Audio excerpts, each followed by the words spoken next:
Another piece of Unit 3 art, another Islamic piece from that particular unit that we're coming back around and doing for Unit 3 is Alhambra, which is basically a name that comes from the material, the red earth that was used. It's Arabic for the red or red castle. So the name really comes from the color of the earth and the material used to make this structure. It's located in the city of Granada in Spain. And I put a little map over on the left-hand side here so you could see we're talking about the southeastern portion of Spain, close to the Mediterranean Sea. And we are looking at the last Muslim dynasty to rule in Spain. We've discussed the Umayyads with a piece earlier, with two pieces actually, with the Pyxis of Muqarnas and the Great Mosque of Cordoba. Now we are later on in that time period and in the Iberian Peninsula, and it's the Nasrid Dynasty. So what I put on this slide, which I know is just so visually not exciting, but I thought it would be helpful for you to really just see who's involved with this building. So honestly, before these rulers even came to power, what we believe was on the site up on this hill was a citadel. And the citadel was probably there from about the 800s ACE. So Muhammad I is the first king of the Nasrid Dynasty. And what he does is he, sees this hillside site. It overlooks the city of Granada. So it has this, great ability to be a lookout and to protect him and the people who live there. But it's also a great way to showcase your power. You're up high, you're visible from all parts of the city. So he adds on to that fortress, that citadel in the 1200s by building a royal residence, reinforcing that citadel fortress that was already there. And so that's the beginning of really what comes to be ultimately with our next ruler, the Alhambra that you really see today. So the second ruler of the Nasrid dynasty is Muhammad V. And he's ruling from the 1300s to 1390s, which basically College Board, that's the date of this particular, version of Alhambra they want you to see. So he improved the palace that was built by Muhammad I. He built the kind of iconic rooms of the palace, one, the Court of the Lions, other rooms around the courtyard, and really just made it the beautiful, decorative, lush palace area that it is. And then probably, starting in the 1490s, 1492, you have something happening called the Reconquista, there we go, which was the Christian reconquest in 1492, where basically the Spanish take control back of their country, their territory, and reestablish Christianity in a place where Islam and the Moorish Muslims had been ruling. And that happens with Charles V. Now, what he does is he takes a look at Alhambra and the palace by the Nasrid dynasty, and seeing its beauty, its the decoration, it's testament to the architects of the Nasrid dynasty that he really didn't alter it too much. He demolished some of the old structures in the 1500s and kind of had his architect Pedro Machuca build his own palace, which is named after him. And it was in this Renaissance style, 1500s. That's the 16th century. So the Renaissance is going on in Europe. So it makes sense that in that time period, with a more European Christian ruler of Charles, that you have this Renaissance palace. So it doesn't quite fit the rest of the Alhambra structure, which was more Islamic in its style, but it's part of its history. So I wanted you to know that context. All right, so let's go ahead and take a look. So one of the structures that College Board definitely wants you to recognize, and I have the picture really that's more College Board based, which is a more like in-depth look at the whole courtyard with the Court of the Lions fountain in the center, and a little bit closer up so you can see it in more detail. So the Court of the Lions basically is a courtyard that has incredible decorative features, which we'll talk about in a second. It's an open courtyard, and it has a series of rooms and kind of rooms and areas that have different uses all along the axis points of the layout. And the layout, if I told you the measurements, it'd be too much, but really the measurements of all the parts of the Court of the Lions, its overall architectural form, is a proportion of the golden ratio. So there's a great symmetry, order, balance, think Greek sense of numbers and balance and harmony, and how that connects you to power, how it connects you to the gods and the heavens, which are, of course, perfect in their construction. So, it has to have that similar idea and notion. So in the center of this courtyard, and you can see it here, a water channel leads to it on all 4 compass points. You have an alabaster fountain resting on the backs of 12 marble lions. And the lions are going to be symbols of strength, of courage, of power there. And that is definitely going to be a symbol of the power of the Nasrid Dynasty and Muhammad V, who had this built. I'm going to talk about this kind of architectural detail in a little bit with another room, but I did want to talk about the columns. And the columns are about 124 marble columns that surround the courtyard of the lions. And the columns in Alhambra are very unique. They have these cylindrical style capitals, but it doesn't stop there. Then you have more of like a prism with organic plant life and decoration carved into it. And then above that, you start the arch. And they have writing and Kufic, again, Arabic script. Sometimes it's poems, poems from different writers of the Nasrid Dynasty.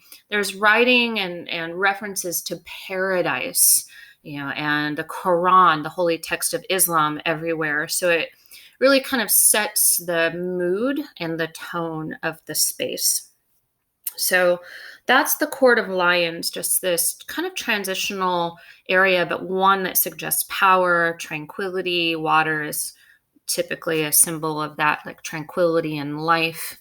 But then off of this courtyard area and the column-based walkways around the perimeter, you've got different rooms. Now, one of the main rooms that, again, College Board wants you to know is the Hall of the Two Sisters. And the Hall of the Two Sisters is where part of the royal family lives. The wife of the Sultan, the Sultana, and her family lived here. And so here is the entrance area opening to that hall. You can see the beautiful tile work, which Alhambra is very much known for. And you go in, there's another water channel that connects you to the Court of the Lions, a water area here, water feature. And it's named Hall of the Two Sisters, which I wrote here on the floor not because two sisters live here, which is the common mistake that people make, but it's just named after 2 large marble flagstones that make up a lot of the floor space. So that's where the name comes from. But what you can see in the walls and in the ceiling, and if I showed you the dome as well, you'd see it.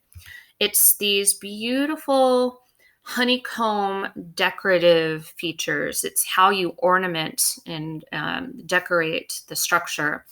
And they're called Muqarnas. And that's what I wanted to talk to you about that was decorating, again, the Court of the Lions up here, Muqarnas. And it's these little niches. And they define it with honeycomb because it actually looks like it could be made, like it's organic, that's naturally made by bees. Or some people call them like stalactites, which like rock formations that organically form in caves that hang down from the ceilings. So there are about 5,000 man-made little Muqarnas here. And it gives it really the sense that man could not have made this space, that it's made by some divine intervention, that the god, or like the rulers have approval from their faith and their god, and that it is this divine place here on earth. And that's, again, in Islamic architecture, in religious art, you don't have figural representations of people or animals, but here in a palace and a fortress and government space, you don't really have it either. It's not as common. So you decorate with organic features. You decorate with text from the Quran.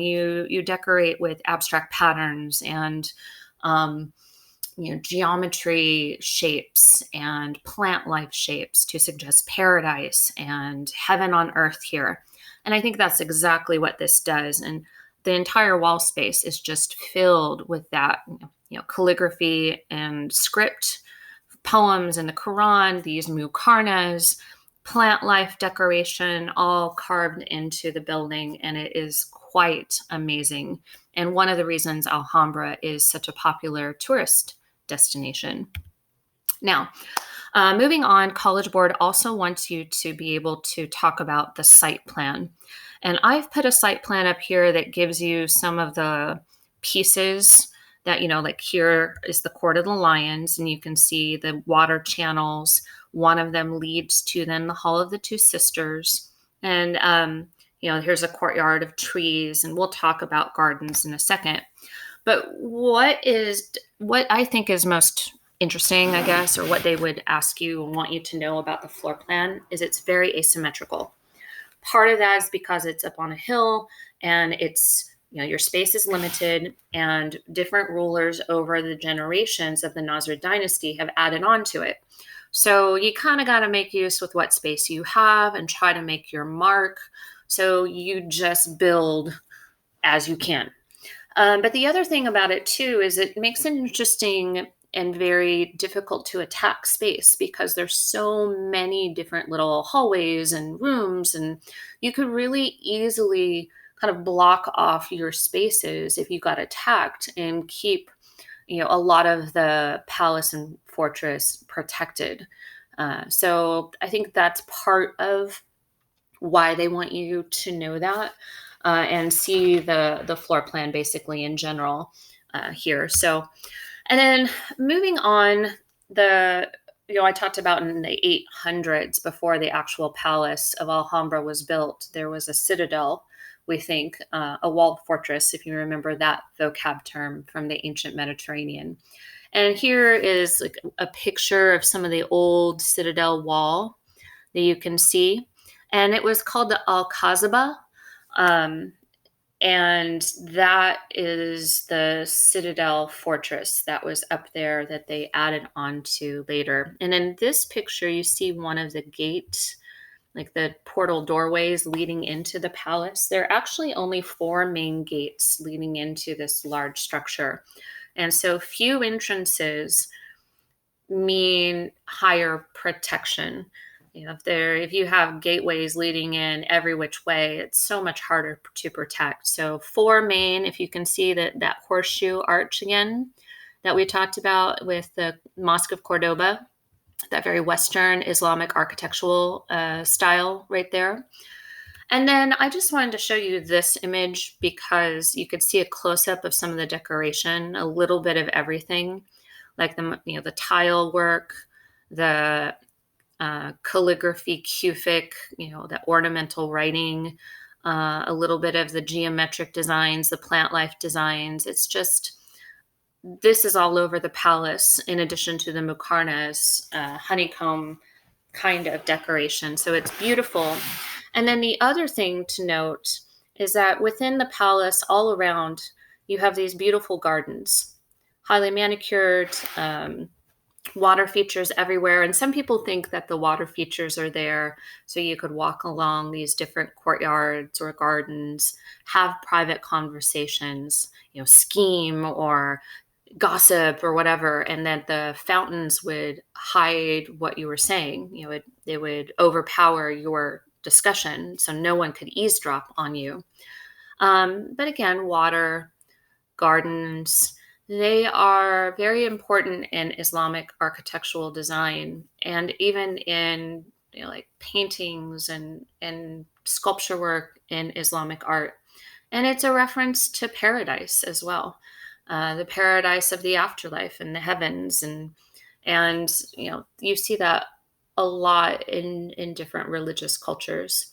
So I just wanted to show you these. They're not specifically College Board images, but I wanted you to see some detail because it is so incredibly beautiful.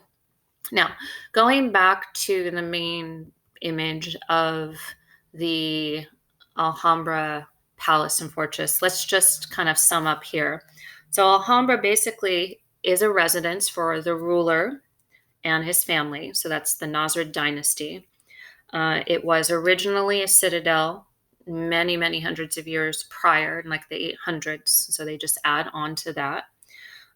It's a place where city officials work, where government business goes on. It's a place where the ruler's protective army would live, and their living quarters would be. So in a way, it reminds me quite a bit, and I would not be surprised to see them connect it to like Versailles with Louis XIV in the French Baroque era, or maybe the Great Zimbabwe in some ways, from our recent African art unit,